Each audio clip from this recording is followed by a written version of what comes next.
자, 이번에 광장에 대해서 알아봅시다.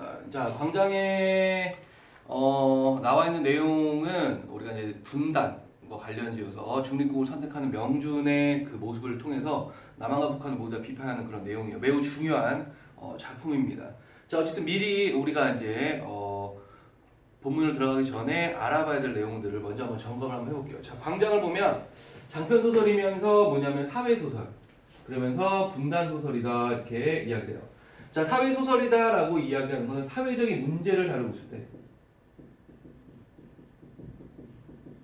사회적인 문제를 다루고 있을 때 우리가 사회 소설을 하고, 분단 소설은 말 그대로 분단, 네, 문제를 다루고 있을 때 우리가 분단 소설이라고 이야기를 해요. 그럼 결국에 뭐냐면 이 분단이라는 건 사회적 문제지, 그렇지? 사회 소설이 좀 더 큰 개념이다라는 거죠. 중요한 거는 분단을 대상으로 하고 있는 그런 소설이다라는 거. 자, 성격을 보면 이제 관념적, 철학적, 회고적 이렇게 나와 있어요. 자, 관념이라고 이야기하는 거는 추상적인 거예요. 관념, 즉 생각이라고 생각하시면 됩니다. 그러니까 머릿속에 있는 건데, 이 생각 속에 있는 건데, 이게 왜 관념적인 내용이냐면 명준이 이데올로기부터 갈등을 해요. 그러니까 남한 사회의 이데올로기와 북한 사회의 이데올로기 사이에서 갈등을 하다가 결국에는 둘 다 비판을 하고 중립국을 선택을 하거든요. 그러니까 이게 뭐냐면 이데올로기를 다루고 있기 때문에 그래요. 이데올로기는 이념입니다. 그러니까 북한은 사회주의라는 이념을 내세웠고, 엄밀하게 사회주의는 아니지만 사회주의라는 그거를 내세웠고, 남한은 자유주의라는 이념을 내세웠어요. 오케이? 그래서 그 이데올로기 사이에서 가치관의 그 차이점을 명준이 그 혼란을 겪게 됩니다. 가치관에서. 그 다음에 이제 철학적이다라고 이야기한 거 말고 철학을 다뤘죠? 이 철학도 뭐겠어? 이데올로기야. 이데올로기라는 철학을 다뤘기 때문에 철학적인 내용이 되고요. 그 다음에 회고적이다라는 거는 이게 이제 돌아보다 고자가 옛고자, 그렇죠? 그러니까 과거를 떠올리는 걸 우리가 회고다라고 이야기하죠. 그러니까 회상적이다라고 생각하면 돼. 같은 뜻이에요. 회상도 과거를 떠올리는 거. 자, 배경을 보면은 8.15 광복에서 6.25 전쟁 종전까지인데 이 부분은 회상 부분입니다. 해상 부분, 그러니까 상상이 아니라 과거를 떠올리는 부분이고, 실제는 현실은 어디냐면 타고르호 위에서의 이틀간이 실제로 이명준이 있는 공간이다라는 거. 공간은 남한과 북한, 해상 부분에서는 남한과 북한 다 있고, 실제는 이제 인도양 위에 있는 거고요. 시점은 전지적 작가 시점입니다. 그러니까 전지적 작가 시점의 특징이 뭐예요? 바로 주인공의 심리를 서술자가 설명을 할 수 있다는 거야. 사건에 대해서 설명을 하고. 이해되죠? 왜냐하면 여기서 지금 회고적이잖아. 회상하잖아요. 그렇죠? 과거를 주인공이 떠올리는데 그거를 서술자가 인물의 생각이잖아. 회상은. 그거를 설명을 합니다. 이해되나요? 그래서 전지작가 시점이 되는 거고. 자, 제재는 뭐 읽어보시면 되고, 주제는 분단 이데올로기의 갈등 속에서 바람직한 삶과 사회에 대한 추구라는 거야. 그러니까 분단된 이데올로기, 즉 아까 얘기했듯이 사회주의와 자유주의 사이에서의 갈등 속에서 무엇이 바람직한 것이냐, 결국에 동시에 비판을 해요. 남한도 아니고 북한도 아니다라는 거야. 이해되죠? 그거는 이따가 좀 설명을 할게요. 자, 특징이 좀 중요한데, 자, 특징 전체적으로 회상의 형식을 취하고 있다는 거. 과거로 이제 들어가는 거지, 그렇지? 그 다음에 남북한의 이념적 문제를 본격적으로 다루기 시작했다는 거와 주인공의 관념적, 철학적, 추상적인 사색 등이 많이 나타난다는 거. 자, 그러면 이게 지금 보면은 추상적인 사색이 많이 나타난다라고 이야기한 거는 어떤 특징이 되냐면 의식의 흐름 기법. 의식의 흐름 기법을 사용했다라고 볼 수가 있어요. 그러니까 이게 전체적으로 의식의 흐름 기법은 아니지만 중간중간에 의식의 흐름 기법이 사용됩니다. 그러니까 명준이 떠올리는 대로 상상을 한 대로 이렇게 가는 거야. 그러니까 우리가 이제 본문을 읽어보면 배 위에서, 그치? 부채 떠올리는 장면하고, 이해되나요? 그런 부분들이 의식의 흐름 기법을 사용하고 있는 부분이다라는 거야. 자, 그 다음에 남북한의 이념을 본격적으로 다뤘다라고 얘기하는데 이 부분도 좀 중요한 게 뭐냐면, 자, 남한과 북한을, 남북을 모두 비판을 하는데 처음으로 모두 비판합니다.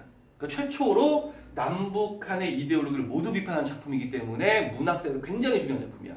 그러면은 남북을 모두 다 비판을 이 작품이 처음 했다라고 얘기하는 역사적 사건과 관련이 돼요. 왜냐하면 우리가 6.25 전쟁을 겪었잖아. 자, 우리는 남한에 살고 있어요. 그렇죠? 북한은 적이야. 그치? 북한이 쳐들어왔단 말이야. 그러면은 우리가 소설을 쓴다든지 아니면 시로 쓴다든지 라고 이야기를 쓰면 뭐냐면 사회의 통념상 뭘 인정을 하면 남한은 비판하면 안 돼. 북한은 비판했는데 남한을 비판하면 남한을 만약에 비판하면 너 이 새끼 너 빨갱이지 라고 이야기를 들을 수가 있어요. 그때 당시엔 그 이념 차가 너무 컸어. 왜? 서로가 서로를 죽였기 때문에 북한에 대한 적개심이 굉장히 컸습니다. 그러니까 북한에서 옹호를 한다거나 거꾸로 북한에 옹호를 하지 않더라도 남한을 비판을 하면 남한 비판하는 거는 북한에서 하는 거 아니야? 라고 해서 간첩으로 몰릴 수 있었다는 거지. 근데 이 작품은 처음으로 남북을 모두 비판했잖아. 그치? 그 역사적 사건이 있어요. 그게 바로 4.19 혁명 때문입니다. 4.19 혁명이 일어났고 독재 정권을 밀어냈어요. 그래서 민주주의가 싹이 텄습니다. 이제 민주주의를 한번 해보자라고 해서 남한과 북한에 대해서 모두 다 비판할 수 있는 토대가 마련된 거야. 물론 1년밖에 안 갔어요. 5.16 쿠데타가 일어나면서 61년에 다시 박정희 대통령이 이제 군부 독재로 다시 들어갔는데 아무튼 1960년 4월 19일 날 4.19 혁명이 일어나게 되고 그로부터 약 1년 정도간에 굉장히 민주주의가 싹이 트기 시작을 합니다. 그런 분위기에서 쓸 수가 있었다는 거지. 남한을 비판해도 괜찮아 라는 분위기가 형성이 되었었다라는 거 이해됐죠? 전체 구성은 줄거리니까 읽어보시면 되고요. 자, 중요한 것들이 있어요. 우리가 먼저 좀 알고 가야 되는 게 첫 번째 뭐냐면 이 소설의 제목이 광장이에요. 그렇죠? 그럼 광장의 의미를 좀 이해해야 되고 광장과 대조되는 개념이 밀실이라는 개념이거든. 그거를 우리가 좀 이해를 하고 가야 돼요.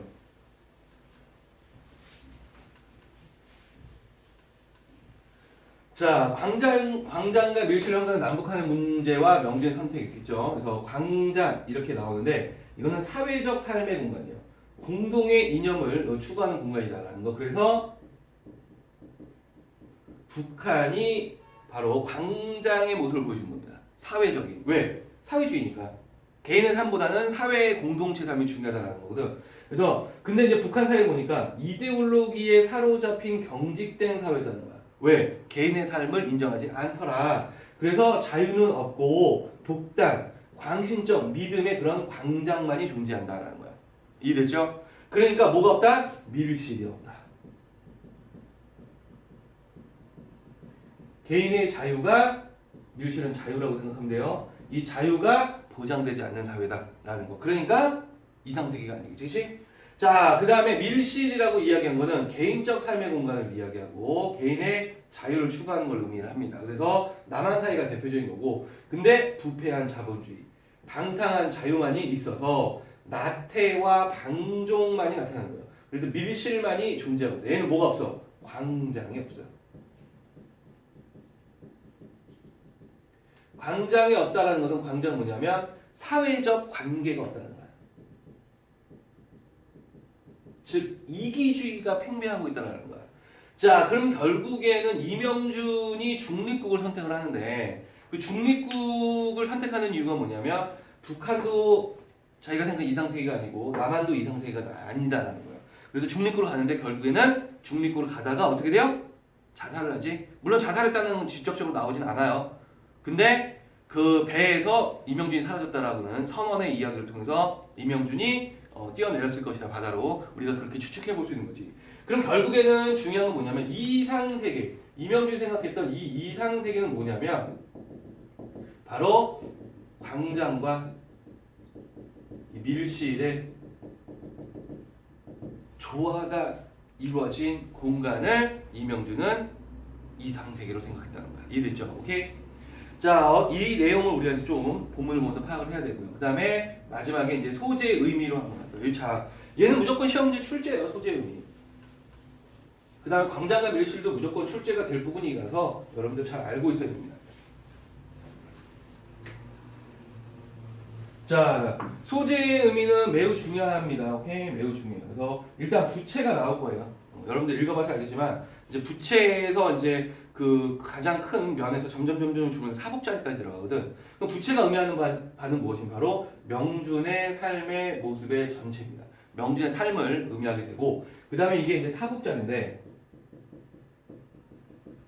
이 사복자리는 바로 명준이 지금 현재 있는 처지, 즉 더 이상 물러설 수 없는 삶의 극한점, 그 다음에 새로운 삶을 모색할 수밖에 없는 인식의 전환점을 의미하게 된다는 거. 그러니까 부채가 이렇게 있으면 여기가 사복자예요. 더 이상 물러설 수가 없는데. 이해됐죠? 오케이? 자, 그 다음에 두 마리의 새를 보게 됩니다. 자, 그래서 지금 보면 이거는 이제 은혜라는 인물인데 북한에서 이제 만난 그 여인인데 이 은혜와 사랑에 빠지면서 명준이 뭔가 삶의 고뇌에서부터 벗어나려고 노력을 많이 해요. 그러니까 구원자의 역할을 하죠, 은혜가. 그래서 은혜가 죽어버립니다. 그래서 좌절을 되지. 그래서 시간이 흐르면서 자, 바다새들에게서 죽은 은혜와 태어나지 못한 자신의 딸의 모습을 발견하게 돼요. 그 다음에 명준의 의식의 투사물이 되는데 항해하던 내내 동행하던 바닷새가 바로 명준의 자살이 어디론가 사라지게 됩니다. 그러니까 실제로 존재했다기보다는 명준이 상상을 했던 그런 대상이다라고 우리가 볼 수가 있는 거예요. 이해됐죠? 오케이?